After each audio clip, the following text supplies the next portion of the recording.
Bismillahirrahmanirrahim. Dear students, Assalamu alaikum. My name is Abdul Ghafoor and I am from Academy of Excellence. MCAT और ECAT के जो online test हो रहे हैं उसके सिलसिले में फ़िज़िक्स के सेकेंड ईयर का ये टेस्ट नंबर 3 के आंसर की वीडियो है जो आपको हेल्प करेगी कि आपके जो आंसर्स हैं वो सही हैं तो क्यों और अगर गलत हैं तो उसका आंसर क्या होगा। तो आइए पहले MCQ की तरफ आते हैं। MCQ नंबर 1, इसमें एक बैटरी और एक लोड रेजिस्टर के बारे में एक इक्वेशन जो है पूछी जा रही है। तो हमें मालूम है कि जो टर्मिनल वोल्टेज होता है वो हमेशा EMF से कम होता है। टर्मिनल वोल्टेज हमेशा EMF से कम होता है। तो इसका मतलब है कि जो ड्रॉप होगा वो इंटरनल रेजिस्टेंस की वजह से होता है। तो correct formula is V = E - IR। MCQ number 2 में हमसे पूछा जा रहा है कि 1 किलोवाट आवर किसके इक्वल है। 1 किलोवाट आवर, तो याद रहे कि 1 अपनी जगह रहेगा, kilo means 1000 and hour means 3600 seconds. तो अगर इसको आप कन्वर्ट करके देखें तो ये बन गया 3.6 एक्सपोनेंट 6 और एक्सपोनेंट 6 हम जानते हैं कि मेगा को कहते हैं। तो ये हो गया 3.6 मेगा जूल। MCQ नंबर 3, इस MCQ में सिंपली हमें इलेक्ट्रिसिटी का कमर्शियल यूनिट पूछा है और हमें मालूम है कि जो कमर्शियल यूनिट है वो किलोवाट आवर होता है। और वैसे भी अगर हम इलेक्ट्रिसिटी मीटर पर देखें तो वहाँ पर भी लिखा होता है किलोवाट आवर मीटर, यानी वो एनर्जी मेजर करता है। तो MCQ नंबर 3 का answer kilowatt hour.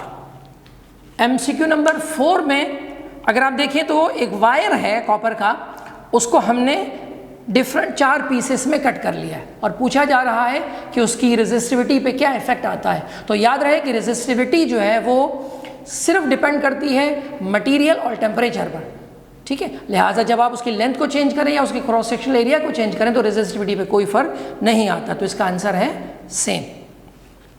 Question number 5, इस क्वेश्चन में अब हमसे कहा जा रहा है कि अगर एक वायर हो हमारे पास और उसको हम 2 इक्वल पार्ट्स में डिवाइड कर दें तो what will be the resistance. अब यहाँ रेजिस्टेंस पूछी जा रही है, तो जैसे ही लेंथ छोटी हो गई तो रेजिस्टेंस भी उसकी हाफ हो जाएगी। तो answer is half. Question number 6, इस सवाल में हमसे इलेक्ट्रिकल एनर्जी जो डिसिपेट हो रही होती किसी भी रेजिस्टर में या किसी इलेक्ट्रिकल कंपोनेंट में, पैसिव कंपोनेंट में, तो उसकी एनर्जी का फार्मूला क्या है। तो सिंपली हम जानते हैं कि एनर्जी जो है वो पावर मल्टीप्लाई बाय टाइम होती है। तो यहाँ जो डिसिपेटेड एनर्जी है वो I² हो गई और मल्टीप्लाई बाय टाइम यानी फार्मूला हो गया I² R × T। MCQ number 7, MCQ number 7 में हमसे पावर के बारे में पूछा जा रहा है कि अगर करंट को आप 3 टाइम्स बढ़ा दें तो बताइए पावर पर क्या इफेक्ट आएगा। तो आप देखिए कि पावर पर इफेक्ट आ रहा है 9 टाइम्स, तो इसका आंसर है 9p। क्वेश्चन नंबर 8, इसमें 3 सेल्स हैं और हर एक की वैल्यू जो है वो 2 वोल्ट्स है। लेकिन यहाँ सबसे इम्पॉर्टेंट बात यह है कि जब भी किसी इलेक्ट्रिकल सोर्स को या बैटरी को या सेल को हम पैरेलल में लगाते हैं तो पैरेलल के अंदर वोल्टेज सेम होता है। तो answer is 2 volt. Question number 9, kilowatt hour is a unit of. तो हमें पता है कि किलोवाट आवर ही असल में इलेक्ट्रिसिटी की एनर्जी का यूनिट है, तो this is the unit of electrical energy. Question number 10, इस क्वेश्चन में हमसे ये पूछा जा रहा है कि what is the ratio between resistance of Q wire and resistance of P। तो हम जानते हैं कि जो रेजिस्टेंस का फार्मूला है वो होता है ρL/πr², और यहाँ पर भी ρL/πr² is the cross sectional area of wire. Resistivity दोनों की सेम है और लेंथ भी सेम है, सिर्फ डिफरेंस किसका दिया हुआ है, डायमीटर का। तो याद रहे कि सर्कल में या किसी भी क्रॉस सेक्शनल एरिया की बात की जाए या 2 कंपैरिजन हो जाए सर्कल्स के, रेडियस या डायमीटर के, तो जो रेशो डायमीटर का होता है वही रेशो रेडियस का। तो बजाय इसके हम फार्मूले को हम कन्वर्ट कर लें डायमीटर में, हम इसको रेडियस में ही रहने देते हैं। रेजिस्टिविटी सेम है, लेंथ भी सेम है, सिर्फ डिफरेंस किसका है, डायमीटर का। तो ये फार्मूला बन गया RQ/RP। यहाँ देखिए आप तो रेजिस्टिविटी और लेंथ कैंसिल आउट हो जाएगी और यहाँ जो फार्मूला है पाई से पाई भी कैंसिल हो जाएगा, तो ये हो जाएगा RQ² / RP²। अब आप देखिए डायमीटर आपको दिया हुआ है Q का 2 मिलीमीटर और P का डायमीटर है 1 मिलीमीटर, तो इसको अगर आप सॉल्व करें तो आपके पास आंसर आता है 4, यानी जो इन दोनों का रेशो है वो है 4:1 या 4। क्वेश्चन नंबर 11, क्वेश्चन नंबर 11 में अगर आप देखें तो आपको 100 किलोवाट पावर दी हुई है और 10 किलोवोल्ट वोल्टेज दिया हुआ है। तो यहाँ से अगर आप इजीली करंट निकाल लें पावर अपॉन वोल्टेज, तो पावर दी हुई है 100 किलोवाट और वोल्टेज दिया हुआ है 10 किलोवोल्ट। किलो से किलो कैंसिल हो गया और यहाँ 10 से जब डिवाइड करेंगे तो करंट की वैल्यू आ गई 10 एम्पियर। हमें पता करना है कि कितनी पावर डेसिपेट हो रही है, तो पावर डेसिपेशन का फार्मूला I²R। I की वैल्यू 10 है और अगर आप रेजिस्टेंस की वैल्यू देखें तो वो है 5 ओहम, तो 100 multiply by 5 is equal to 500 watts. तो आंसर हो गया 500 वाट्स। क्वेश्चन नंबर 12, इस क्वेश्चन में अगर आप देखें तो आपको दो वोल्टेज दिए हुए हैं, एक EMF और एक टर्मिनल वोल्टेज जो रेजिस्टर के अक्रॉस है। हमें पूछा गया है कि करंट कितना फ्लो करेगा जब किसी बैटरी के साथ रेजिस्टर लगा दिया जाए, तो उस लोड में से गुजरने वाला करंट मालूम कीजिए। तो सिंपली आपने क्या करना है, ओम्स लॉ अप्लाई करना है, लेकिन यहाँ वोल्टेज कौन सा इस्तेमाल करना है, वो जो रेजिस्टर के अक्रॉस है, यानी यहाँ वोल्टेज होगा 7.5 वोल्ट, जबकि EMF 9 वोल्ट, इसका मतलब है कि कोई इंटरनल ड्रॉप हो रहा है, जबकि रेजिस्टेंस आपको दी हुई है 15। उसको सॉल्व करते हैं तो ये हो गया 15 का टेबल पढ़िए, तो 15 1 जा और 15 5 जा, पॉइंट की वजह से डेसिमल आ गया, तो करंट इज 0.5 एम्पियर। आते हैं क्वेश्चन नंबर 13 में। अगर आप क्वेश्चन नंबर 13 में देखें तो आपको एक टेबल दिया हुआ है कि एक बैटरी है जिसके साथ हमने रेजिस्टर कनेक्ट किया, उस रेजिस्टर में से जो 1 ओहम का रेजिस्टर जब लगाया तो 3 एम्पियर करंट पास हुआ, और जब रेजिस्टेंस को 2 ओहम का रेजिस्टर लगाया तो 2 एम्पियर करंट पास हुआ। बताइए कि उस बैटरी की EMF कितनी है। तो आइए जरा इसको सॉल्व करते हैं। हमें मालूम है कि जो EMF का फार्मूला है वो होता है V plus I into R। ये टर्मिनल वोल्टेज है, ये R है, लेकिन हमें मालूम है कि V इक्वल टू IR होता है ओम्स लॉ से। तो यहाँ से हम जो गिवन वैल्यूज़ हैं वो इसमें सब्स्टिट्यूट कर देंगे।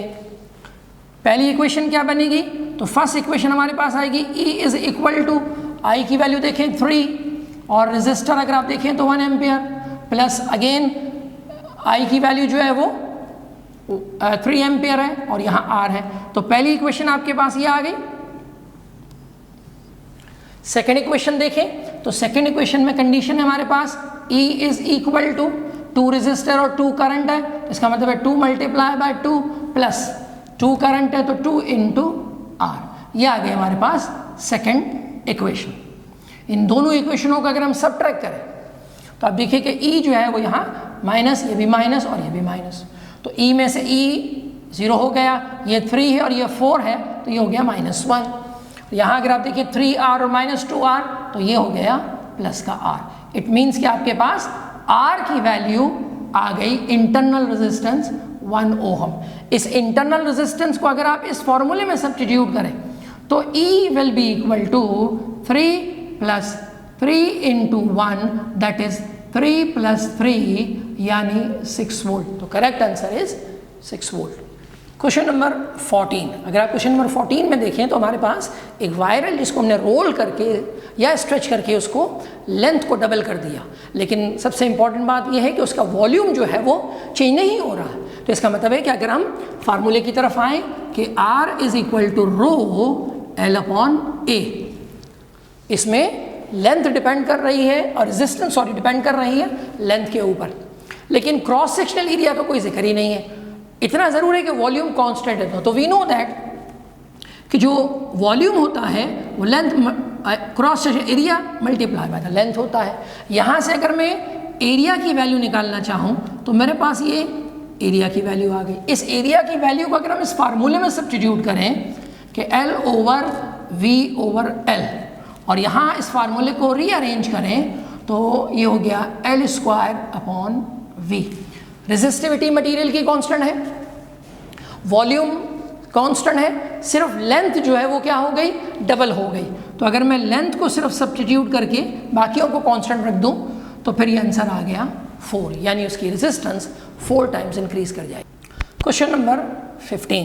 क्वेश्चन नंबर 15 में हमें पावर जो है what is the power supply to the external resistor, और कंडीशन वही है कि आपको सबसे पहले करंट मालूम करना होगा। E is equal to I R plus I R. यहाँ से अगर मैं I कॉमन ले लूँ तो ये हो गया E upon R plus are.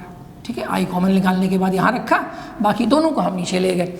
अगर आप EMF देखें तो 6 वोल्ट गिवन है, लोड रेजिस्टेंस 2.9 है, जबकि इंटरनल रेजिस्टेंस 0.1 है। यहाँ से आपके पास करंट की वैल्यू आ जाएगी 6 divided by 3 is equal to 2 ampere. इस 2 एम्पेयर को हम पावर जो एक्सटर्नल रेजिस्टर यूज कर रहा है ये हो गया I square into R. I की वैल्यू 2 एम्पेयर, रेजिस्टेंस जो एक्सटर्नल लगी हुई है वो है 2.9, दिस इज 4 मल्टीप्लाई बाय, इसको अगर आप राउंड करके लिखें थोड़ी देर के लिए 3, तो आंसर आ गया 12 वाट्स। और हमारा आंसर इससे थोड़ा सा कम होगा तो ऑप्शंस में चेक करें, 11.6 is the correct answer. Question number 16। अगर आप क्वेश्चन नंबर 16 को देखें तो बहुत ही आसान क्वेश्चन है, जिसमें आपको सिंपली पावर कैलकुलेट करनी है, और पावर यहाँ पर वोल्टेज दिया हुआ है और आपको करंट दिया हुआ है। तो वोल्टेज 120 वोल्ट से और करंट जो है वो 4 एम्पियर है। सिंपली इन दोनों को मल्टीप्लाई कीजिए, 12 4 ज़ा 48 और 0 लगा दिया तो ये हो गया 480 watts. The correct answer is 480 watts. Question number 17, ये एक बुक का न्यूमेरिकल भी है जिसको यहाँ MCQ बना के रखा है कि भाई 100 वाट का बल्ब है और 240 वोल्ट्स उसको सप्लाई दी जा रही है, तो आपको करंट मालूम करना है। You know that power is the multiplication of voltage multiply by current. ठीक है, करंट मालूम करने के लिए पावर को आपने वोल्टेज से डिवाइड किया। पावर गिवन कितनी है, तो 100 वाट का बल्ब है और 240 वोल्टेज पे वो ऑपरेट हो रहा है। तो सिंपली अगर आप इसको कैंसिल करें और यहाँ टेबल पढ़िए तो ये हो गया 5 और ये हो गया 2, 5 ज़ा 10 और यहाँ पर हो गया 12। ठीक है, 5 को 12 से डिवाइड करेंगे तो सिंपली आप इस मेथड को भी यूज़ कर सकते हैं। 5 को 12 से डिवाइड करने के लिए डेसिमल आएगा, ये 50 हो जाएगा। ठीक है, 12 4 ज़ा 48 हो गया तो ये हो गया 0.4। ठीक है, अब यहाँ इसको फर्दर सॉल्व करने की ज़रूरत नहीं, इसलिए कि हमारे पास ऑप्शन में 0.4 वाली जो वैल्यू है वो 3 है। इसका मतलब है कि हमें अगले स्टेप में भी इसको सॉल्व करना पड़ेगा। अगर 0.4 वाली एक ही वैल्यू होती तो हम इसको आगे सॉल्व नहीं करते, तो लिहाजा यहाँ पर 0 लगेगा और 12 1 ज़ा। ठीक है, तो अब नेक्स्ट डिजिट हमारे पास आ चुका है तो ये होगा 0.41। आगे इसको सॉल्व करने की ज़रूरत नहीं है, हालांकि अगले डिजिट्स भी गिवन है। तो आप यहीं से ये आइडिया लगा लें कि इसका आंसर 0.416 एम्पियर होगा। Question number 18। क्वेश्चन नंबर 18 में 1.5 वोल्ट के 3 सेल सीरीज़ में लगाए गए हैं। हमें मालूम है कि पैरेलल में वोल्टेज सेम होता है और सीरीज़ में सिंपली आप उन सेल्स को ऐड कर दें या सिंपली 3 से इसको मल्टीप्लाई कर दें, तो ये हो गया 4.5 वोल्ट्स। तो correct answer is B. Question number 19। Question number 19 में हमें एनर्जी कैलकुलेट करनी है। तो एनर्जी जो एक प्रीवियस न्यूमेरिकल जा चुका है कि एनर्जी जो है वो आप कैलकुलेट कर सकते हैं I square R multiply by time से। करंट भी आपको गिवन है, रेजिस्टेंस भी दी हुई है और टाइम भी दिया हुआ है। तो करंट दिया हुआ है 0.5, इसका स्क्वायर कर लेंगे। रेजिस्टेंस की वैल्यू गिवन है 100 ओहम और टाइम है 20 सेकेंड। तो ये हो गया 0.25, यानी 25 का 5 का स्क्वायर 25 होता है, पॉइंट्स हमने लगा दिया। ये हो गया 100 इंटू 20, इसको 100 से मल्टीप्लाई किया तो ये 25 हो गया और ये 20 हो गया। 25 का डबल 50 और ये 0 इसके साथ लगा दिया, तो answer is 500 joule. MCQ number 20 अगर आप देखें तो अगेन आपसे करंट पूछा गया है और हमें जनरेटर का वोल्टेज 80 वोल्टेज गिवन है और जो उसका टर्मिनल वोल्टेज है वो भी गिवन है और रेजिस्टेंस दी हुई है उस इंटरनल की, इंटरनल जो भी रेजिस्टेंस उसकी होगी जनरेटर की वो। तो हमें मालूम है कि E जो है वो इक्वल होता है VG plus I into R।